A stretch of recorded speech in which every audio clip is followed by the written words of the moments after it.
Earnestly podcast. He's here again. The Duke man of Bennett. the hour, the man of the power, too sweet to be sour. That's right, Jack. What up, brother? What up, brother? Hey, Do you want to share that story you shared with me before the show started about your mom's? Well, I was telling you, man, that you and I got heat, okay? Well, Because heat, really, yeah.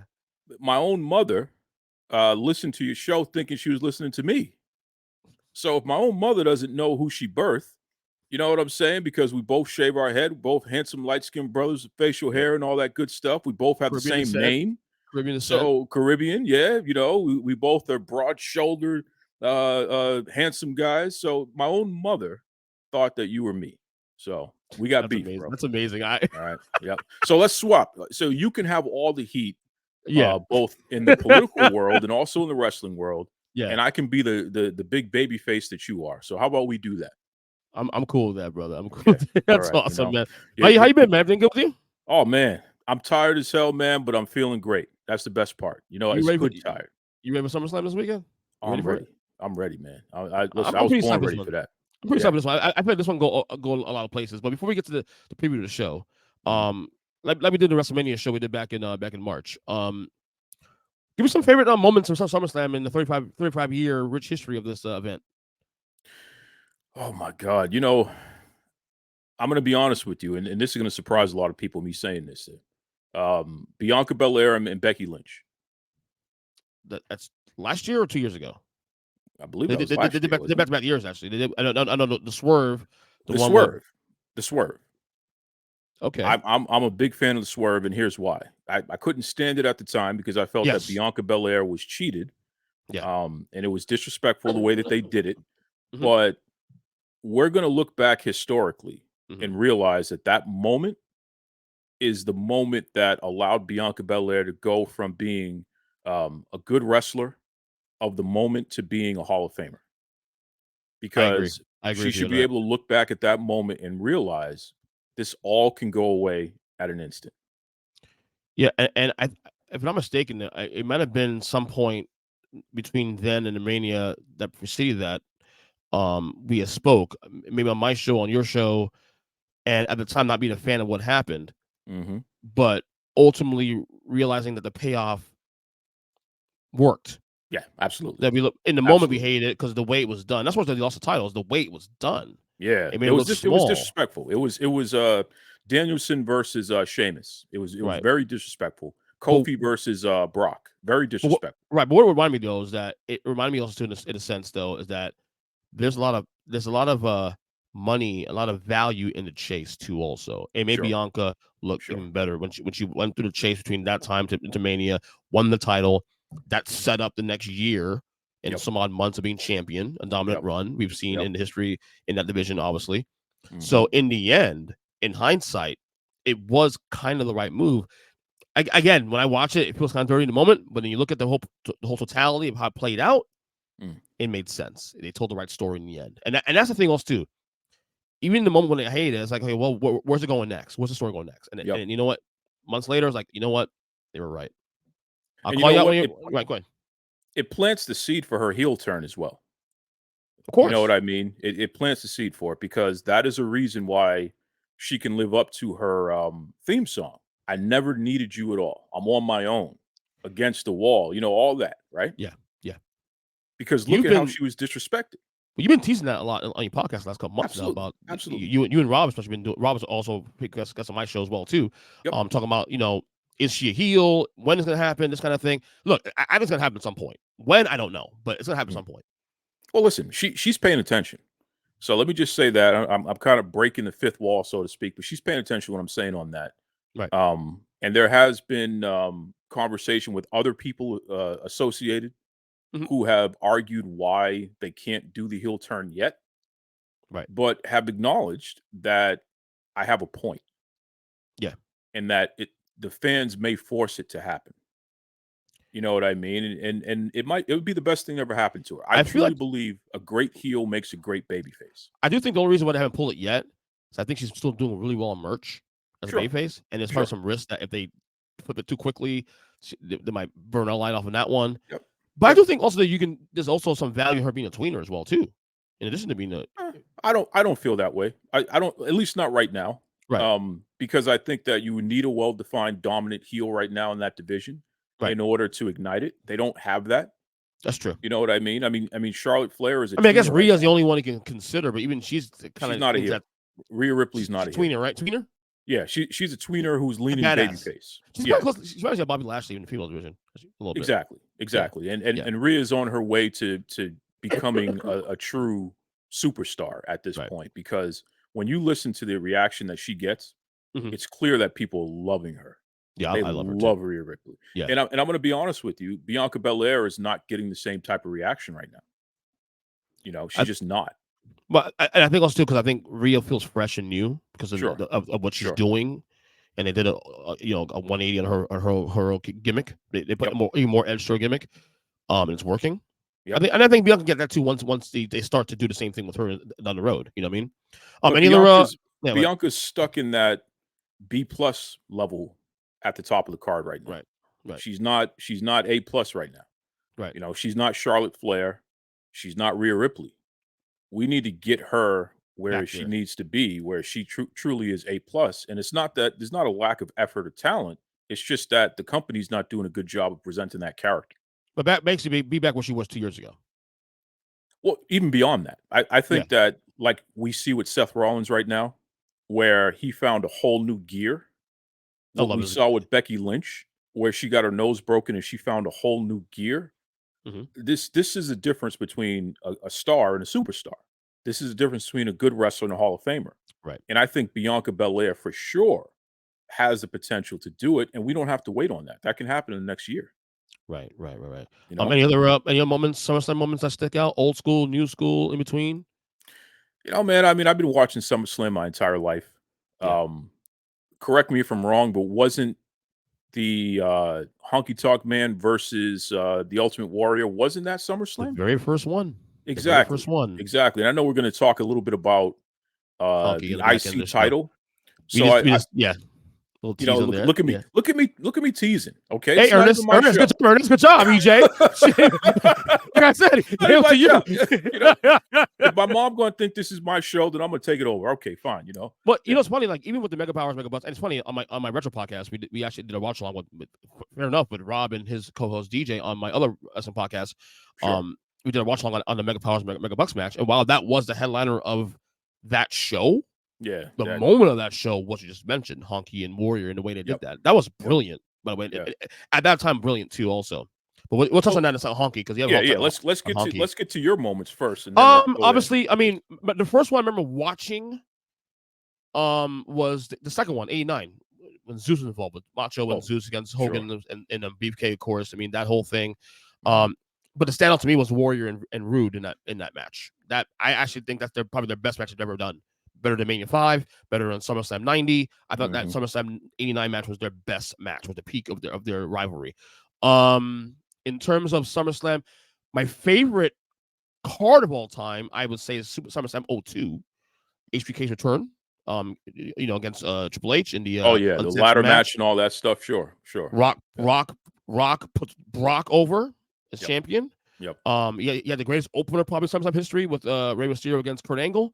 So that's another one there too that stands out. Let me see. 97 was pretty good. Obviously, Bret Hart against Taker, and HBK is the referee. Well, I mean, you could go Bret Hart versus British Bulldog. Wasn't that SummerSlam as well? I believe that was 95. Yeah, 95. I think. Was it? Yeah, 95. No. The one in Wembley, right? Wembley. So that wasn't 95. 92. Sorry. Yeah. 92. Exactly. I'm overthinking that one. Yeah, of course. That's arguably the greatest SummerSlam match in history. Incredible. Arguably. Yeah, incredible. And then recent ones, really, honestly, and even though this happened at the time I wasn't watching, as I'm going back and watching hindsight, Brock Lesnar's dominance. One reason against John Cena. One reason I always said that it made sense for Brock to beat Taker and the streak is because it set up that year of dominance. Not only did he beat Taker and the streak, he also 4 months later took the company man, the Mount Rushmore of WWE, John Cena, and dominated his ass in SummerSlam also too. So it parlayed into a dominant run. So it made sense for the overall story. And you know what? And he passed all of that gravitas over to Roman Reigns. Exactly. You know what I mean? Big picture storytelling. Yeah. So without Brock ending the streak, having the run that he had, we don't get Roman Reigns right now. So that's a good call. Very good call. Right. Other than that too, I mean, recent ones. Other than that, Brock against Seth Rollins Part 2 that year, 19, when I came back to watching.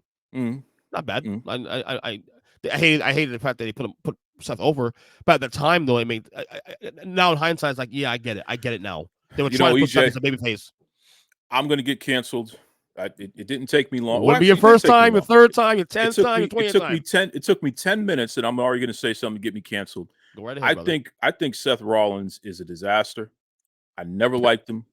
I always felt that he is somebody who is overhyped. He's a joke. I don't believe in him. Damn. That's not to say that he's not skilled. That's not to say he's not a nice guy. So I want to make sure we're clear about something. The man behind Seth Rollins is not a personal shot or attack against you. I don't know you, sir, but what I do know of you, you're a good guy. But you're a disgrace. You need to get out of this business, get rid of the contract, and get out of my life in terms of being a pro wrestler. He's a joke. He's out here wearing a blouse. He's out here wearing what are the spaceman red shoes, looking like a goofball. You know what I mean? It's like, what the hell is going on here? And I don't mind people wearing a blouse, but at least make it look good. You're wearing your wife's blouse. Like, what the hell is going on? And she can't dress. So when we look at this from a logical standpoint, it's like either go all the way or get the hell out of the way. Get a personal stylist and start glamming it up.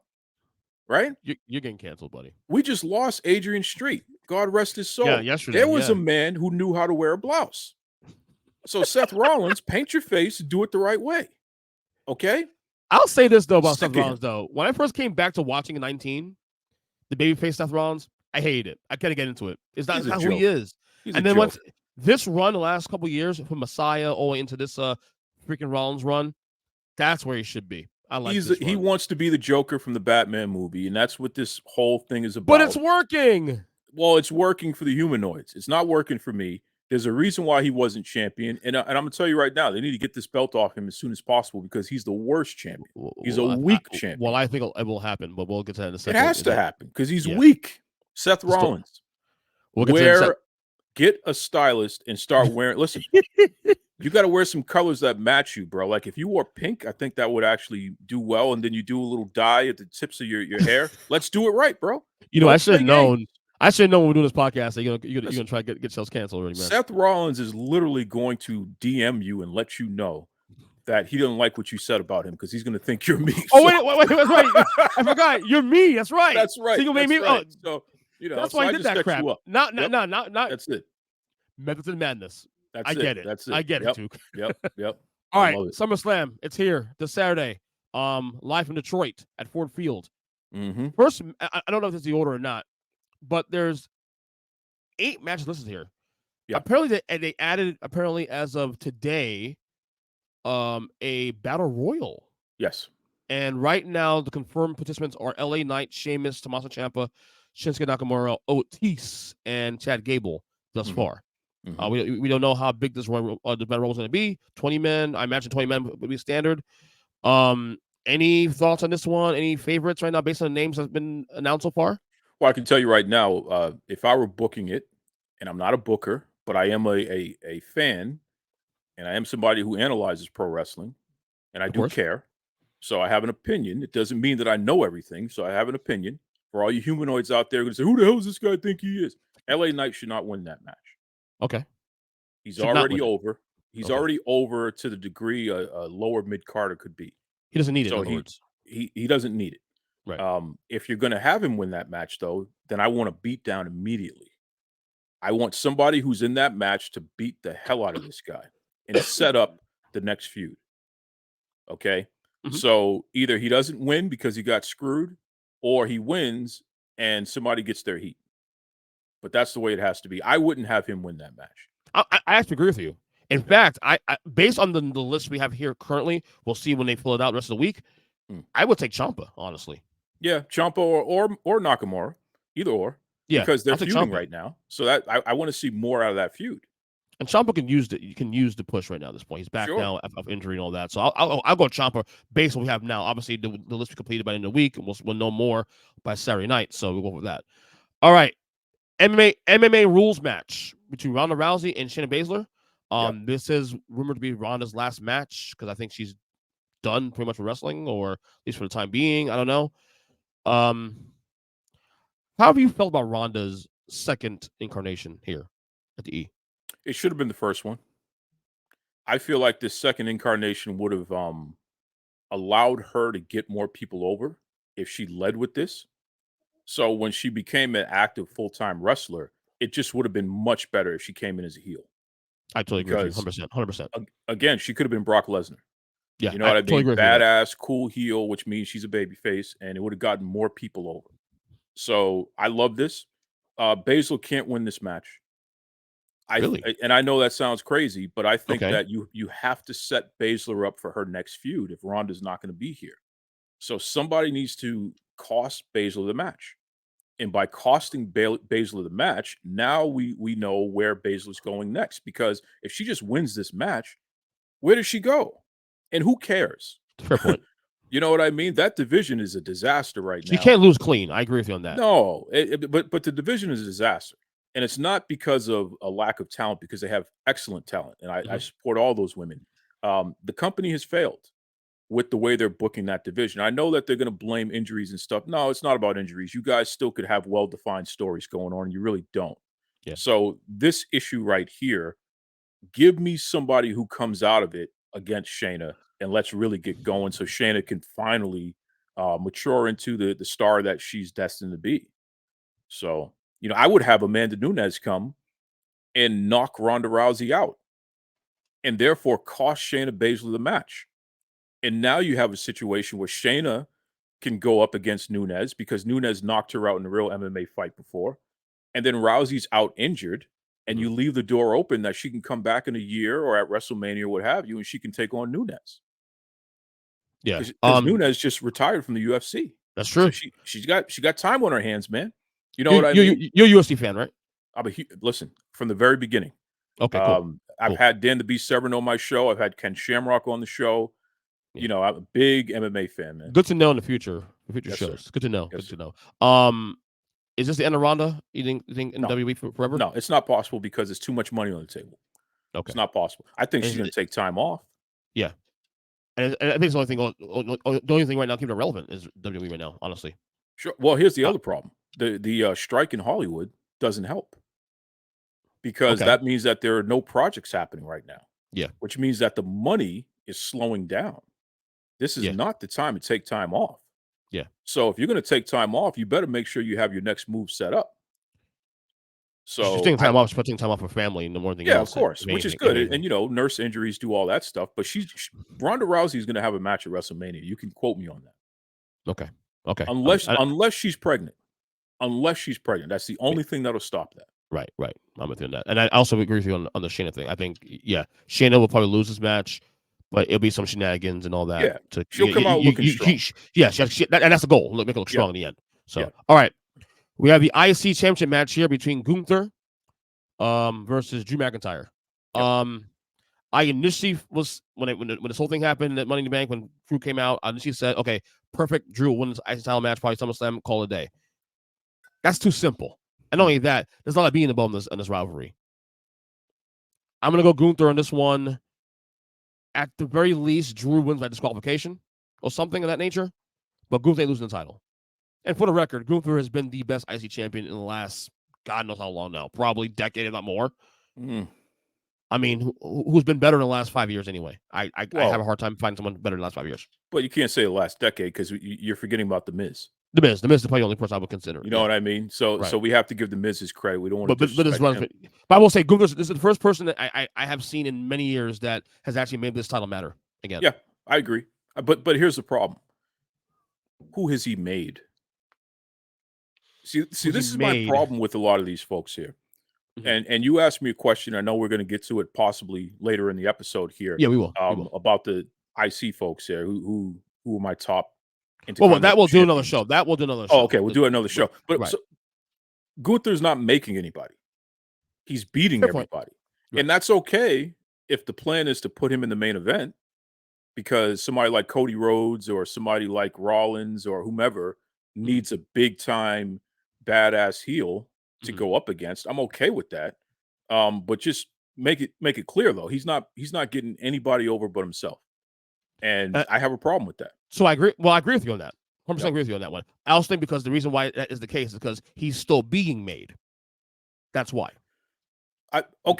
Sheamus made him. Sheamus, Drew, who else was feuding last year as champion? They're making him. So as he goes and is being made, at some point, you would hope anyway that he would turn a favor to other guys under him at some point. Because I look at Gunther right now as at this point, on the verge of being a main event guy. But he doesn't need the title in order to be where he's at. Well, that's the same. You know what I mean? He's losing his title at some point next couple months. I know that. Yeah, I hope so. Because I want to see where it goes from here because he's not doing the title. I know you're saying that he's making the title significant, but whoever beats him, is it really going to matter? I don't think so. I think for Drew, it may feel good because outside, obviously he won the world title during COVID, and obviously, I mean, look, he didn't have his moments, obviously. So at least get an IC title for the time being for Drew. We'll give him a little bit of a climb back up to the. I guess so much you can say Gunther is kind of helping Drew a little bit now, build up his stock again. Oh, he's giving him something to do. Yeah, right. Well, only that, but building stock again. Drew was gone for a couple months also too. Don't forget that. Sure. And and I can see Drew maybe next year or so get back where he was close to or if not where he was 3 years ago. And you find guys like Gunther, for example, legitimizes that. Honestly, I mean, in order for Gunther to lose that match to Drew, then there's got to be something where he slipped on a banana peel. I don't think Drew needs to beat him clean in that match. No. Because I think that you don't have a guy go on a streak like this and not put him in the main event. Eventually, you're going to have him take on the top level guys. So if you're going to do that, then you got to get creative about getting that title off of him. Right. And like I said, I think he'll lose the title. It won't be this weekend. Yeah, I agree. I agree on that. I agree. Right. Yep. Singles match: Ricochet against Logan Paul. I was on the Bobby Fish podcast there, the Undisputed podcast with Bobby Fish. Nice. Yep, and we were talking about this with he and his crew. And I'm going to tell you something, man.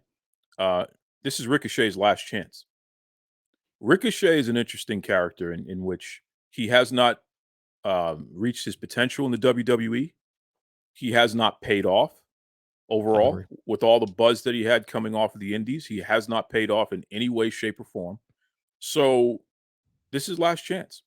And if he is successful in this match, then you put him in the main event. And I'm not talking about against a Roman Reigns, but you put him in the secondary title main event.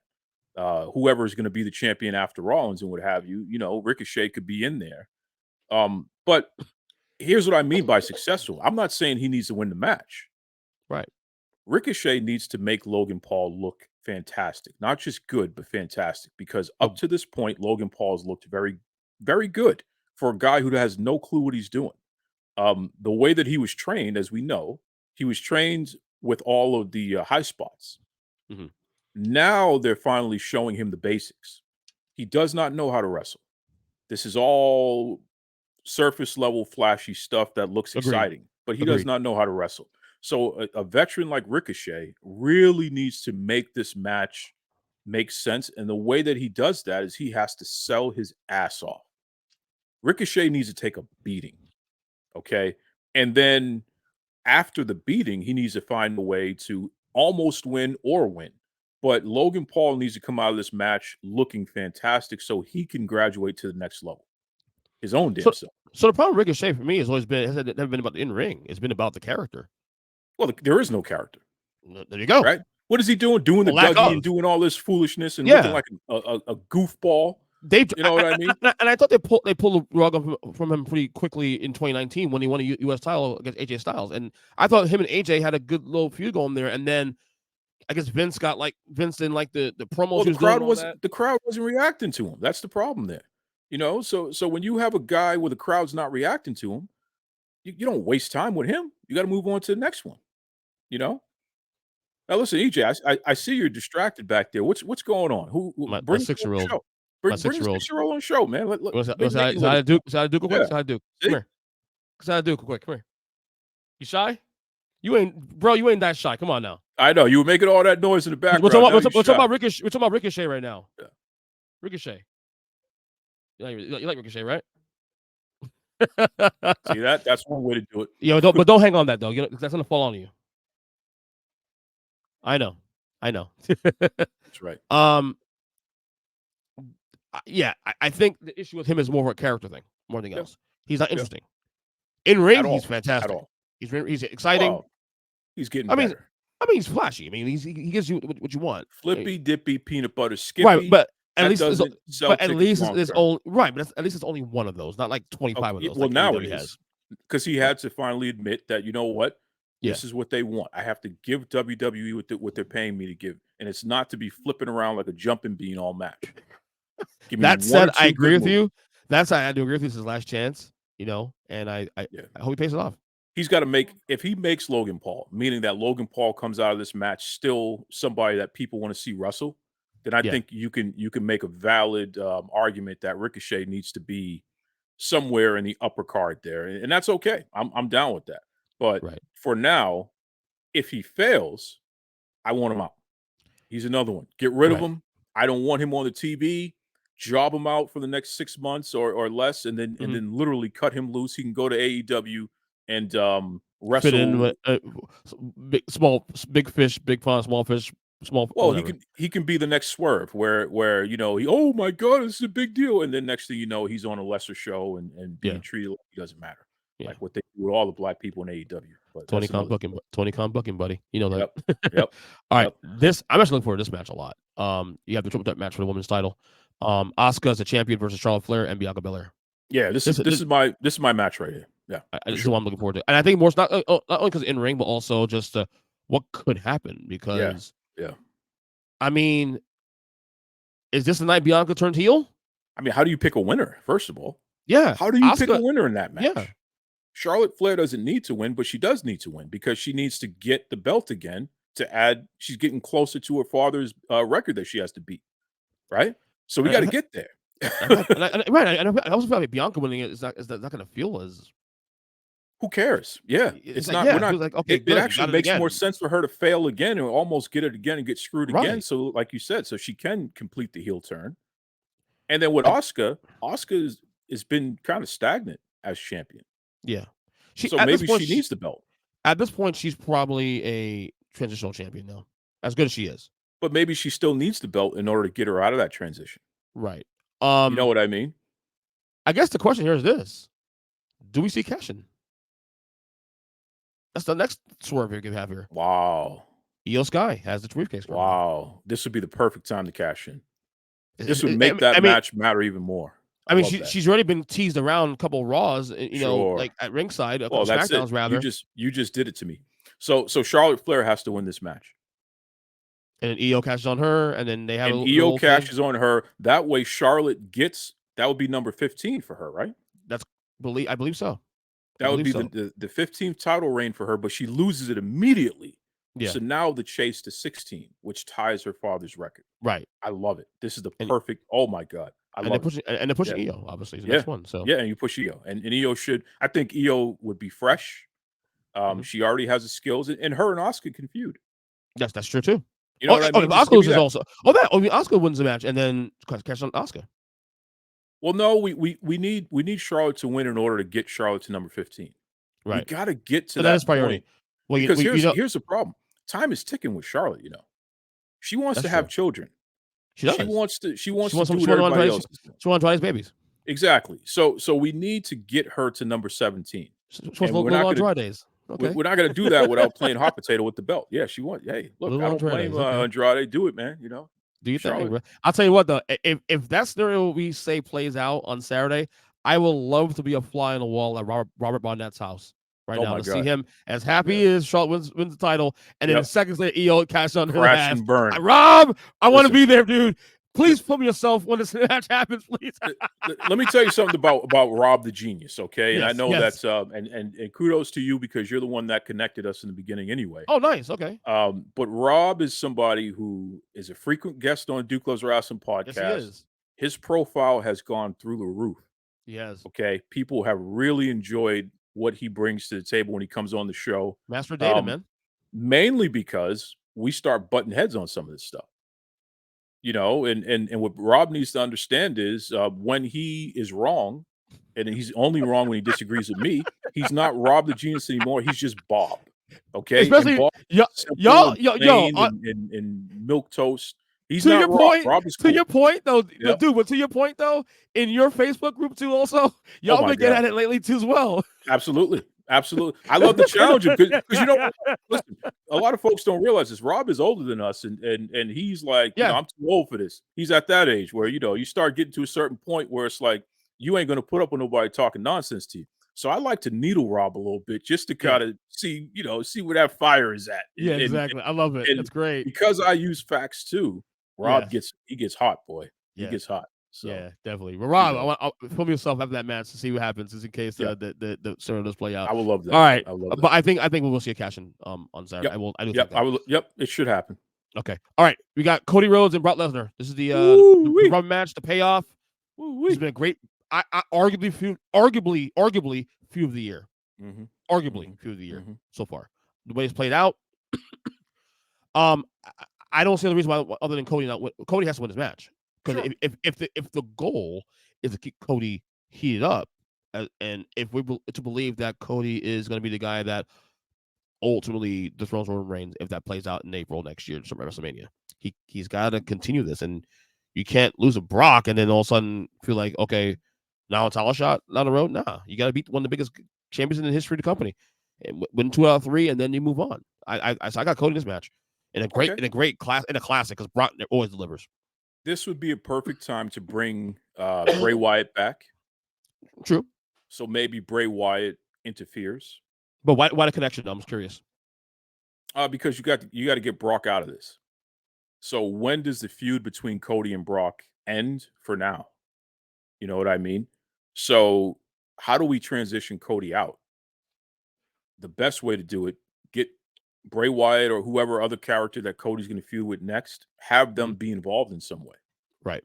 So even if Cody wins by the skin of his teeth, and then at the end of the match, again, the next feud comes in and starts.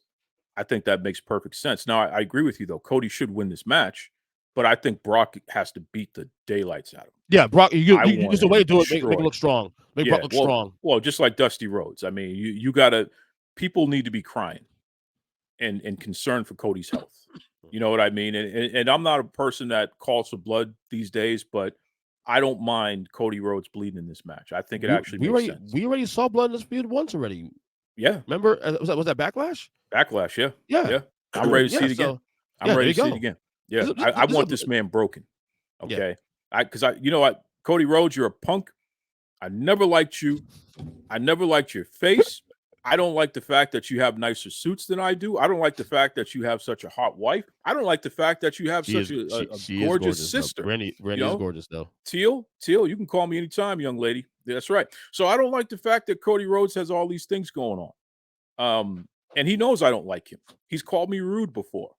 But Cody Rhodes has also worked with me behind the scenes to get tickets for school children to attend wrestling events. And because of that, I respect the man. He's willing to put our differences aside to do the right thing. That's the politician in me, and clearly that's a politician in him as well. But with that said, Brock Lesnar is going to literally break this man. He is going to beat Cody Rhodes so bad, he was going to have polka dot welts all over himself like his daddy used to, but there'll be bruises. That's right. I am surprised, though, that they didn't make a stipulation in this match, though. No cage, nothing of that, nature. Do you need it? I mean, you really don't, but I'm assuming, based on how this feud's gone, that they haven't done anything of that nature. But we know it's not going to be a match. It's going to be a fight. Yeah. It's going to be a fight. But we agree Cody wins the match, though. But think about this for a second. Yeah.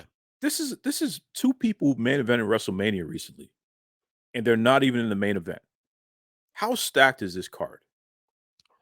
It's pretty stacked. Right? Bianca Belair, Charlotte Flair. Come on. How stacked is this card? Oh, yeah. This is a stacked card. Drew McIntyre, he's main evented big events and what have you. Mm-hmm. How stacked is this card? You're right. This is going to be a historic SummerSlam. I said that on Bobby Fischer's show, and at first people were like, what? But then they thought about it. Dude, this is like one of the best cards I've seen in years. Right. I'm serious, man. No, it's really good. And the stories are not being told. This thing is really, it's amazing. Yeah. All right. Let's get to this one here. We have the 2 more matches here. We have Seth freaking Rollins against Finn Balor. Your boy Seth.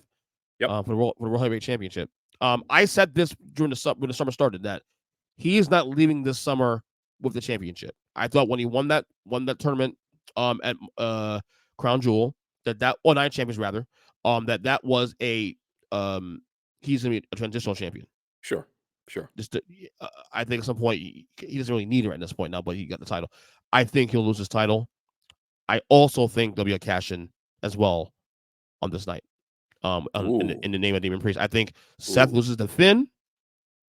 I mean, it'll be nasty, and then Damon comes in and cashes on Finn, and then we have the beginning, the end of Judgment Day. So it could happen. So I'm not saying that I disagree per se, but I want to see the chase though. Is it too easy though? Was that too easy for you? Well, I want to see Finn have the title and look over his shoulder. Oh, because Priest at any point could cash in on him, and just the vignettes and the backstage of them working that out. You know what I mean? Oh yeah, brother, don't worry. Yeah, we're a team. And then you cut to Priest and he's looking at him like you could tease it. Yes, you could. You know what I'm saying? Yeah. You could even have Finn walk in on the rest of the faction talking about Priest cashing in. So I would maybe you tease it. Maybe Priest comes out, and then at the last second he decides not to cash in. Because again, we're going to set this up, and you can drag that out until WrestleMania. But we agree that Finn is going to win this title. Oh, listen, Seth Rollins with his terrible blouses. No, this guy. Give me a break. Give me a break. You can't say you don't enjoy his character though. Yeah, no, you do enjoy this. You don't like it? I don't like the guy. I can't stand him, quite frankly. There's something, but here we go again. You know what it is? I don't like characters who I feel like are not representative of who they really are. And you'll think it's this eccentric in real life. Seth Rollins is playing wrestler right now as opposed to being a superstar. Okay. And I know that in his mind, this is great because he's hit a new level, but it just goes to show that he wasn't doing enough before. The fact that a new level even exists for him. Yeah. But he'll never be Roman Reigns. You know what I mean? Because he's over here playing patty cake. And I don't care what anybody says. There's never been a champion. There's never been a top guy. There's never been a real superstar who plays patty cake. Mm-hmm. You got to take your business very seriously. And you're not serious when you dress like a goofball. If you're going to wear a blouse, go all the way. That's the way I see it. Okay? I'm not against the blouse, but go all the way. Dress like Prince. What are we talking about here? Right. You know what I mean?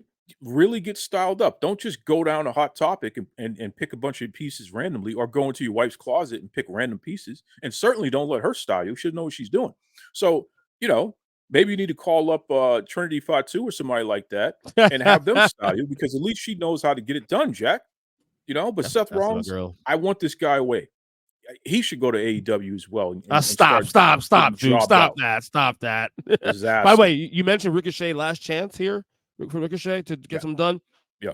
Feel the same about Finn Balor here also, too. Last chance. Yeah, Balor is finally showing that aggression that he used to have in New Japan. Yeah. I think Balor, for the most part, has been a failure in WWE. You mentioned, I think you mentioned the podcast recently. I mean, maybe on this show, actually, back in WrestleMania, that he's been kind of a letdown. Yeah, he's been a letdown. But you know what? That's why I think that this is real. This animosity between him and Rollins, and it's more Balor having the animosity with Rollins because Rollins injured him. True. Had that injury not happened, where would Finn Balor be today? That's very true. With merchandise, with his contract, with everything, he'd probably be one of the biggest names in wrestling. We may not have Roman Reigns where he's at today if Finn Balor had not gotten injured. You're probably right. Absolutely, he would have taken over the whole industry, man. With the demon and all that, he would have taken over the whole industry. Yeah. So the fact that Rollins ruined that, I think that Balor is he's gonna be very stiff in this match, because he probably knows, like you just said, that this is probably his last chance to show that he can be a superstar. That being said, this has match of the night potential, though. I mean, these two guys are great professionals. So it should. Yeah. Finally, the main event. Tribal combat for the undisputed World WWE Universal Championship and recognition of Tribal Chief. We have Roman Reigns with Paul Heyman and Solo Sikoa versus Jey Uso. Mm-hmm. Like I said, if you don't remember when this feud started, obviously you know this, but listen to this podcast. There's a reference point, of course, when this whole thing started. These guys wrestled at Clash of Champions in 2020. fantastic match. Yeah, incredible. Yeah. Is it going to be another one of those? Yep. Again, I don't see a scenario where Roman does actually lose his match, but I think there's going to be a lot of chaos around this, to where. So I have a prediction. Let me get your thoughts first on this. Before I give my prediction on what's going to happen here. Well, I think that if I were booking it, yeah, Sami Zayn has nothing to do right now. Yeah, he literally has nothing to do, because Owens, he's going to be sitting in the stands like the fan that he is, all 500 pounds of him eating popcorn, because he should have never been in a match ever in his life. This guy, he's great though. You get to watch the real stars. We hit on KO for Kevin Owens. And never liked him. He doesn't like bro. He's told me directly he's never liked me either. So it's okay. We mutually do not like each other. But Sami Zayn is a star, and I think that Sami Zayn doesn't need Kevin Owens riding his coattails. So we can put him back in the main event where he belongs. And the way that we can do that is have him interfere in this match. You're a Sami guy, of course, right?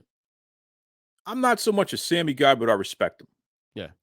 I think Sami interferes in this match, and he costs Jay the match. Oh.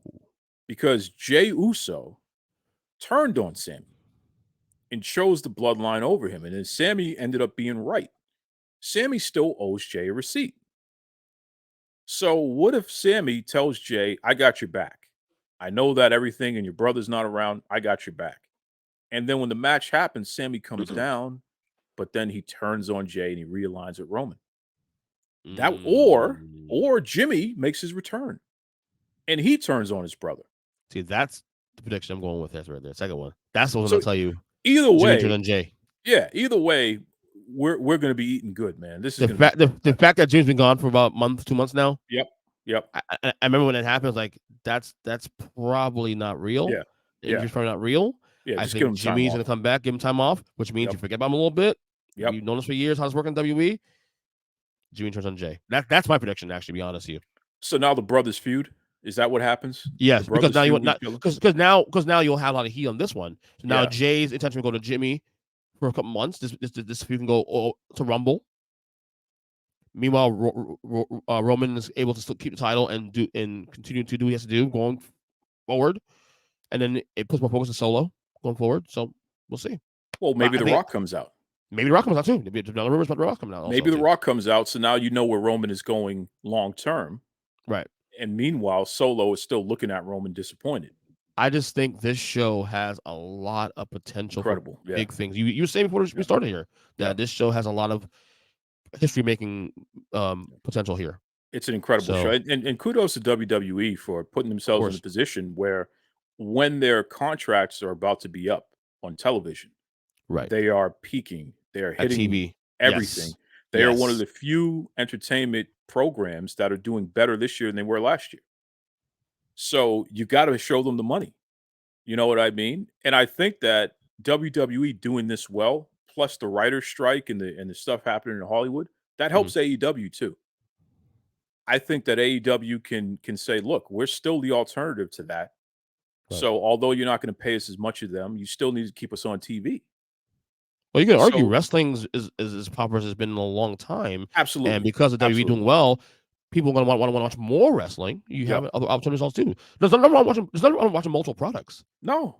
You know what I mean? There's nothing wrong with that. No. And I think a lot of people take me the wrong way here. I don't have a vendetta against AEW. I don't have an issue. Danny G does though. Oh yeah, Danny G does. That's a different story. We'll have to get him on and talk to him about that. Yeah, Danny, New England brother there. But it was marketed one way. Tony Khan has not delivered on the things that he marketed on, and I'm holding him accountable as a consumer and as somebody advocating for the wrestlers. And by the way, the wrestlers, and I won't name any names, but people who you'd be very shocked, even some people who publicly may denounce me, behind the scenes are asking me to keep going. Why? Because I'm advocating for them. So, when you look at it from that perspective there, it's like, look, just make good on your promises, because here's what's happening. And this is why WWE's make as much money as they have. Diversity, inclusion. Absolutely. They're doing the thing. They're giving you the blueprint. They're giving you the blueprint how to make this work. And I'm an example of that. I came in clean with AEW, and I was one, dude. I was give them a chance. You say that to me. Give them a chance. I told you on your podcast 2 years ago. AEW. I was called the AEW mark from a long time, and I've now shifted because they've not continued to do things I've asked for. But things that they brought you in, telling you that they were going to give you these right, things. and I never got it. And you never got it. Right, and the whole thing with the women, where they're only featuring one women's match per TV episode, still to this day, it's an embarrassment. Because how do you grow a women's division if you only give us one match per TV episode? It's impossible. You can't do it. No one's getting over. Right. Quickly here. Mm-hmm. We just passed Triple H's first year as head of creative. Oh yes. Quickly, give me a grade. He gets be nice. Be nice. C minus. I think that's fair. Jesus, C minus. Really? C minus. Yep. Okay, give me some positives quickly. I think Triple H has created a positive environment in the locker room. I think the wrestlers genuinely appreciate the fact that they can go to him and work with him. He's somebody who's been there before, so he understands the highs and lows and the challenges that they face as performers. Mm-hmm. So I think he does a very good job from a PR standpoint in that regard. So, hey, kudos to you for that, man. You're the good cop, so to speak. Okay, your mommy when daddy's being too mean. That's who Triple H is. Yeah, what the cons at now? His legacy is built off of Vince McMahon's hard work. When Vince was gone, the company was slipping. When Vince came back, the company went right back to where it was before he left, which was through the roof. We cannot ignore that. We cannot pretend like that's not what was happening. Because Triple H, if you leave it up to him, he's going to have Johnny Gargano versus Tommaso Ciampa in the main event every night, and everyone's going to turn the damn channel because that's nonsense. It's complete nonsense. Triple H does not want wrestlers in his mold being at the top of the company. He wants to put out these vanilla midgets who love rock and roll and all that other nonsense there, right? That's who he wants to put in the main event, almost as if he wants to solidify his own legacy as a performer. He doesn't want anyone to do better than him. And I don't care what anybody says about that, because you can look at the quality of his work and you can see that. Meanwhile, Vince McMahon, he's going to put out the best performer out there. Look at Grayson Waller. Would Grayson Waller be where he is today if Triple H was making that decision? Absolutely not. Grayson Waller is being put in a position where he's going to be the next Miz. Why? Because Vince McMahon is like, what the hell are we doing? I like him. Waller's good. I like him. He is wonderful. Grayson Waller is wonderful. Yep. I am so high on him. And Waller, let me tell you something. Don't you ever make the mistake of thinking that you're going to be anything other than the Miz. Okay? You're going to be a guy who's going to be there long term, great on the mic. You can host, you can wrestle, you can do it all, you can manage, you can do it all. Be that guy. You don't need to be anything more than that. Yeah. Because you certainly will be less if you try to be more. Just be the guy that's consistent, dependable, can do all the things, and you're going to make a lot of money, more than most of your peers. Fact. Yeah. Yeah. I'm with you. All right. We also we discussed this also too when we were planning this show the last couple weeks. Yep. We got a conversation about the ladies of WWE historically. And so we came with the idea of doing a top 5 list. Mm-hmm. Top 5 most beautiful women in history of the company. Whether it's now, then, now, forever, it doesn't matter. So I did a list. I know you did a list also too. Yep. We'll go power ranking style. We'll go 5 to 1. You do 5, then 5, then 4, and 4, and we'll go so on, so on. Who's number 5 most beautiful woman in WWE history? Sunny. Hands down, Sunny. Number 5 for me.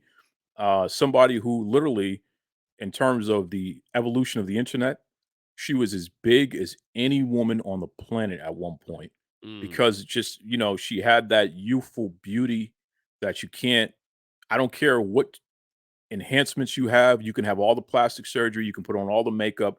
You can't teach that. That is natural beauty, especially back then. So hands down, Sunny's my number 5. Like that. And for me, she came in at the right time, because I was, she came in 95, 96. I was 15, 16 years old. Yeah, I was like, ooh, what? Yeah, what is that? Yeah, what is that? And I by that I really love white girls as is anyway back even then. So so my list. You were in heaven. Yeah. So you're right. So I'm not even big on blondes, but damn. My list, I had a list, an initial list before, and then I wanted to diversify my list actually, a little more diversity in my list. So you're gonna see a lot of representation in my list across all cultures. 5 for me is Lena Vega. Yeah, I won't disagree with that. I think she's gorgeous. I think she's gorgeous. Hispanic. Mm-hmm. I like her better as a manager than as a wrestler, obviously. Yeah, but she's not a good wrestler. Give me a break. She got a gorgeous smile. Oh my God, gorgeous everything. She's incredible.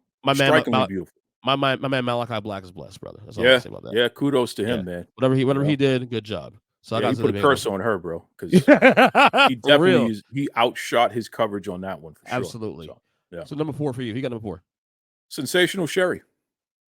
I like Sensational Sherry. Just that was a woman. That was a sexy woman. Okay, with the nylons and the way she styled her hair big, and just the mystique about her. Sensational Sherry. Oh my God, absolutely. And I would argue, though we all love Elizabeth, Savage was she was the better manager for Savage than Elizabeth was. Oh, 100%. No doubt. She really fit his temperament. Yeah.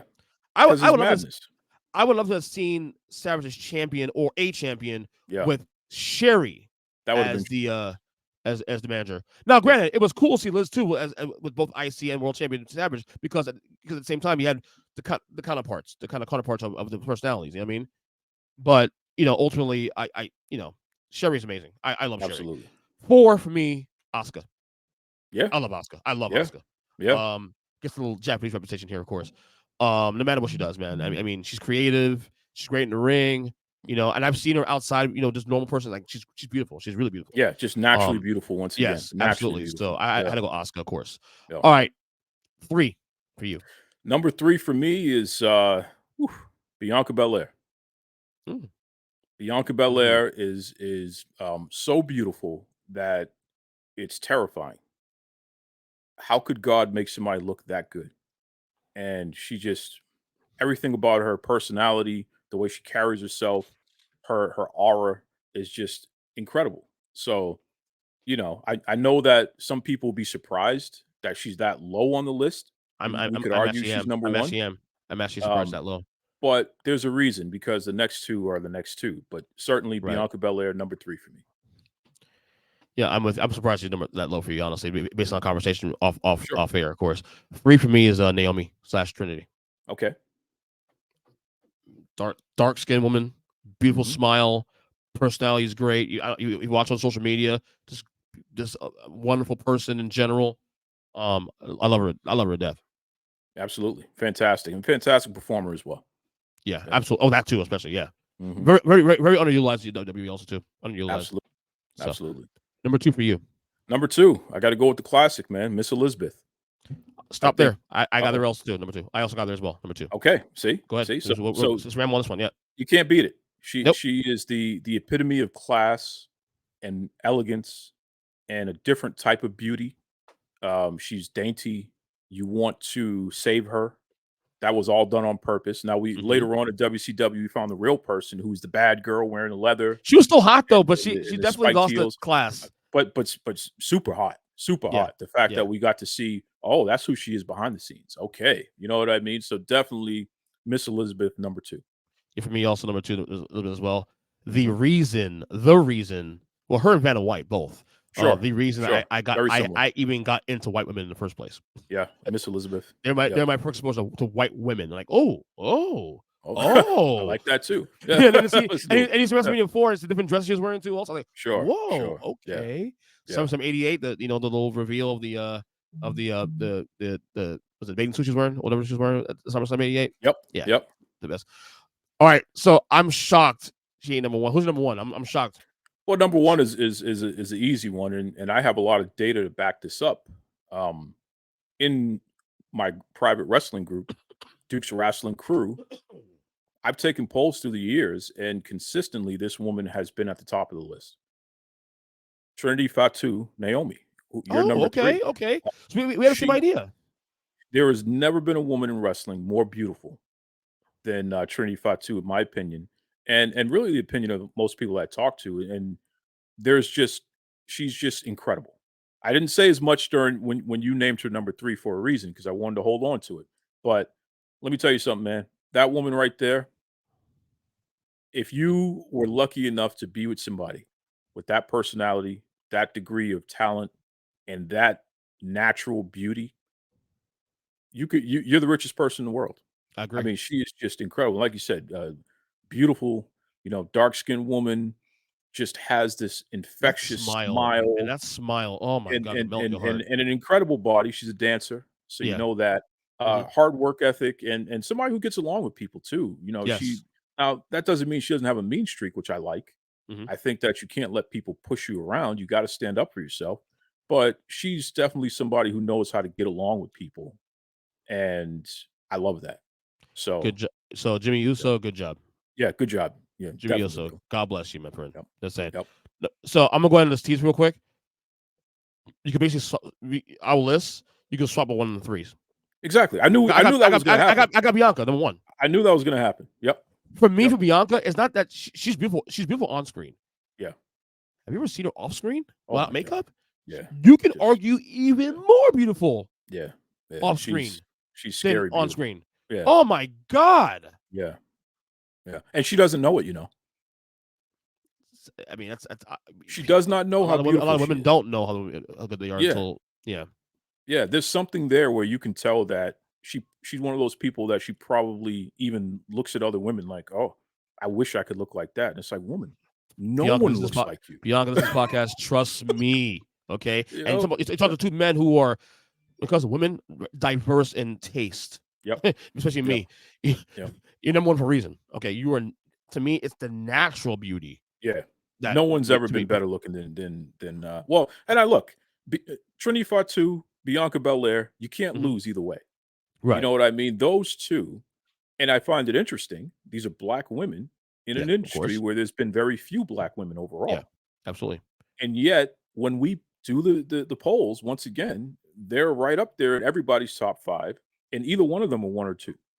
Either I one find of them. it. I find it amazing too. Like I listen to all these different friends of mine do different podcasts, stuff, wrestling podcasts, and all white men, and they Yeah. all Yeah. compliment Bianca Belair. Absolutely. Like, oh, she's Yep. beautiful. Like that's what I Yep. want to hear. Yep. And And women. it's natural Women. too. They say naturally. Yeah. Yeah, women too. So There's yeah. a lot of women, and not to say that they're attracted to women themselves or what have you, but they just recognize that's beauty.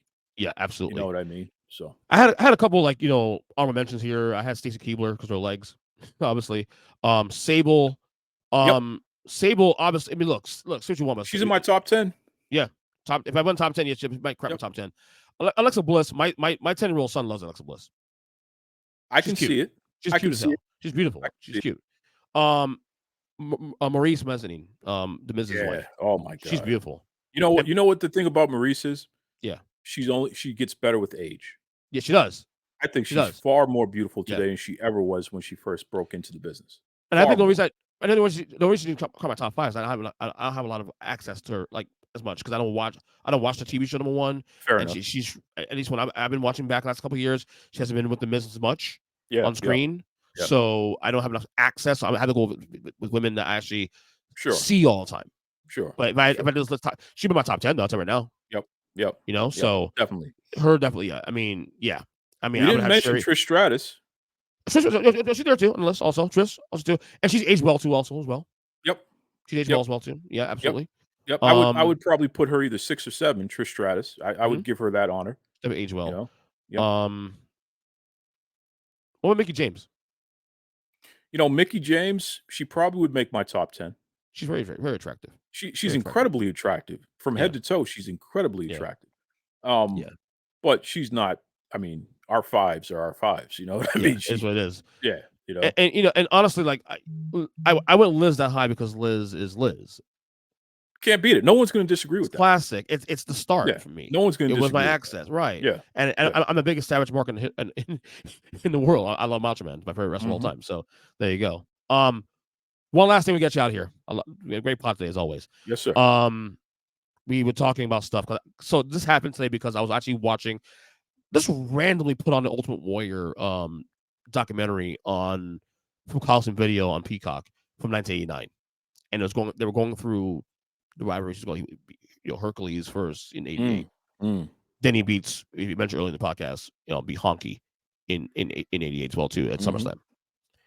And it's funny because I had discussed this actually with Robin and DJ on my other podcast prior. I might have actually been on the show too. Also, we're talking on the podcast when we did the watch along between Mega Powers, Mega Bucks, and we were discussing Honky and his title reign as IC champion that year, 14 months by the way, and we were talking about him being how this title reign, if you know the history of wrestling, it becomes more and more grossly underrated. Because Honky's not a great wrestler by no means. No one's going to sit and tell you Honky is a great technical specimen.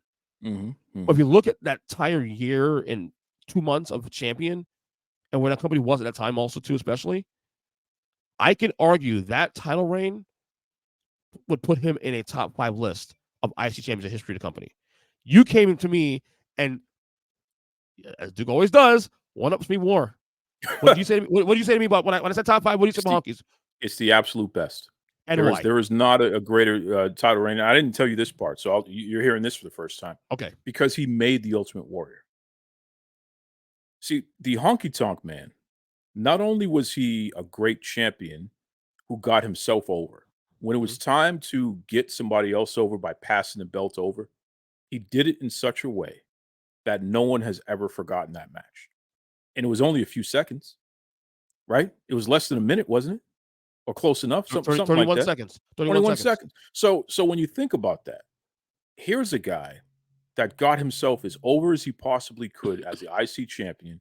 And then when it came time to make somebody, he takes a guy who had failed in Mid-South under Bill Watts, who had failed in Global Wrestling Federation as a Dingo Warrior.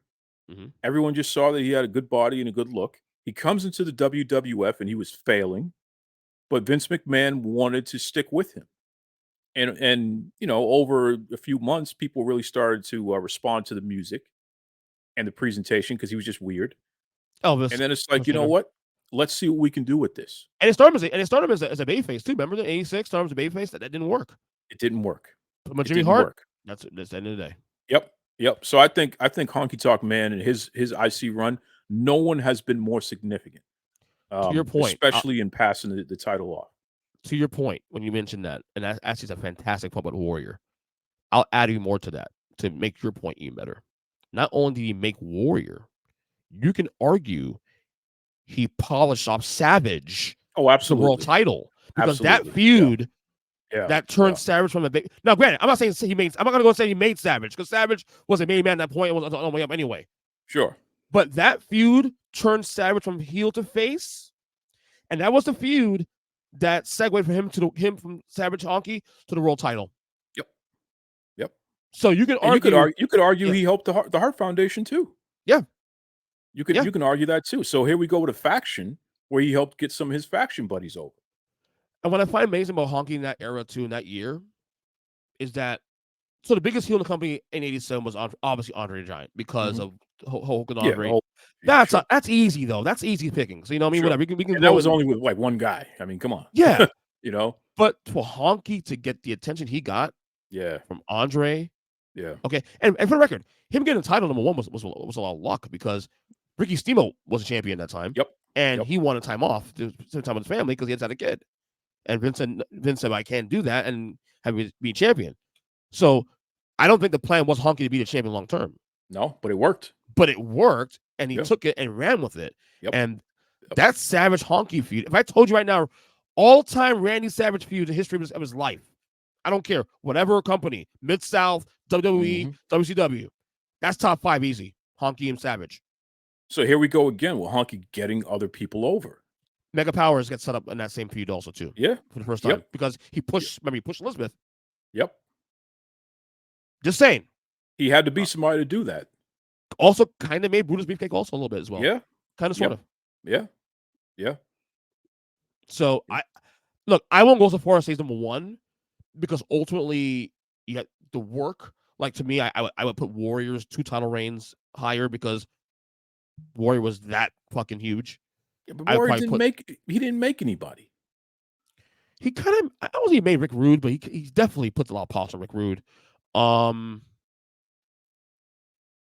Yeah, Ruby the only one I would say is probably. Yeah, you had a point there. He didn't make anybody. Right. See, for because me, because you're Andre not great unless you can make somebody. Right. He feuded Andre. Andre's made man already. He feuded with other guys that already made already. Yeah, that's good. That's a good point. That's actually he a good did point. not make anybody, and that's Honky, why they had to get the belt. That's off. a good point. That's a great point. Actually, I actually agree with that. Honky made Warrior. He made that guy. To me, the Miz is probably top 3, if not greatest Ice champion. Easily. I think Savage's 1 year, from winning against Tito in February '86. Well, who did Savage make during that run? So who did he make? I don't think he made anybody, but didn't make anybody. Different time though, too. Also, I mean, I don't know, man. Honky did it. He fought with Jake actually. So technically, Jake's face turn came through Savage's. He was Savage. True. Steamboat kind of actually no. Savage made Steamboat in some ways too.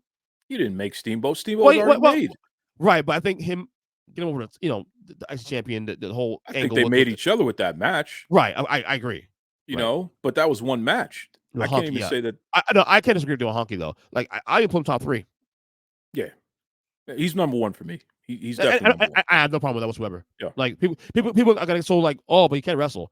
You're not paying attention. It's not about that. It's about that man was an enhancement talent, and he did his job. And that dude got so much heat, not just because he was a bad guy, not because he was Jimmy Hart, but also Elvis only died 10 years before that. Exactly. I mean, I don't understand how big Elvis was even 10 years later coming out of that, and to be an Elvis impersonator and to mock Elvis Presley, mocking him, that's sports entertainment. Honky Tonk Man was literally sports entertainment. Yep. So I can't disagree with you on that. Actually, see. Now listen, I got a question for you. What kind of headphones are you wearing? Sony. Oh yeah, I think. Which kind of that are those? Are those the plug-in ones? These are $10 ones. Sony's. Not that pricey. What you got? Same ones? That's the same exact ones. Why are you wearing my headphones, bro? You just want to live my life. Why on my show? Why on my fucking show, bro? You just want to live my life. You got the $10 Sony headphones from Best Buy. I know where you bought them. You just want to live my life.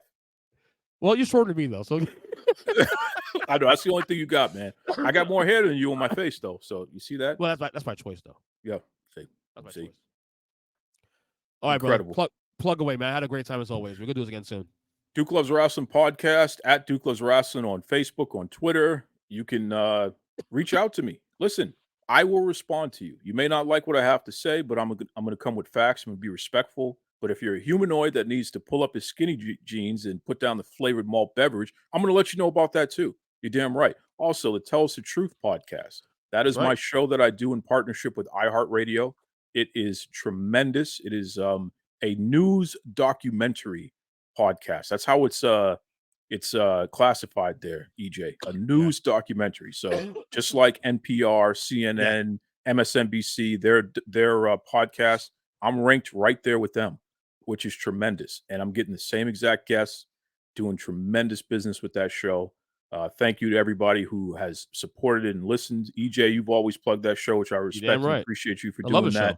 It's about politics and everything too, especially, Yes, sir. Yes, sir.